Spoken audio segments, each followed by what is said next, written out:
সবাইকে আসসালামু আলাইকুম। অশ্রু বাটার চ্যানেলে সবাইকে স্বাগতম।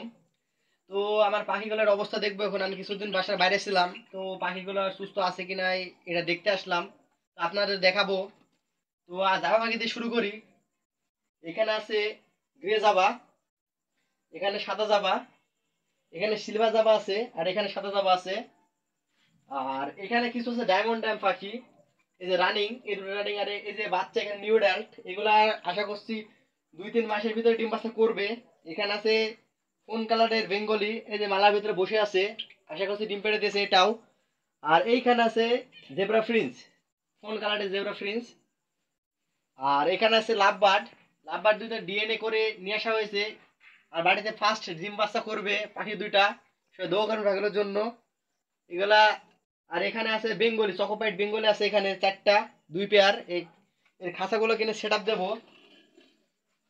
আশা করছি এখানে ডিম বাচ্চা করেছে জামা পাখিতে। এই যে জামা পাখিগুলো পাড়ার ভিতরে বসে আছে। এটা এটা এটা একটা বসে আছে, আশা করছি এটাও ডিম বাচ্চা করেছে। আর এই যে এখানেও আছে সিলভার, এটা মনে হয় ডিম পেড়েছে, কিন্তু এটা ডিম পাড়েনি, এটা অল্প দিনে আনা। আর এই যে ডায়মন্ড ডাম, ডায়মন্ড ডাম মনে হচ্ছে 1 সপ্তাহের মধ্যে ডিম পেড়ে দেবে। আর জেব্রা ফ্রিন্সের হুড়ো দিয়ে বাসা সাজাচ্ছে, এটাও পারবে। আর এটা মনে হয় পেড়ে দিয়েছে, এই যে বসে আছে। আর এই যে পাখিগুলো এখানে সবই যা পাখি আছে সব কালেকশন করা পাখি। আমার জন্য দোয়া করবেন, আমি যেন পরবর্তীতে আরো পাখি কালেকশন করতে পারি ভালোভাবে। কোকাটেল, তারপরে ফোন কালারে যাবা হ্যান ত্যান আমি কালেকশন করবো। দোয়া করবেন আমার জন্য। আসসালামু আলাইকুম।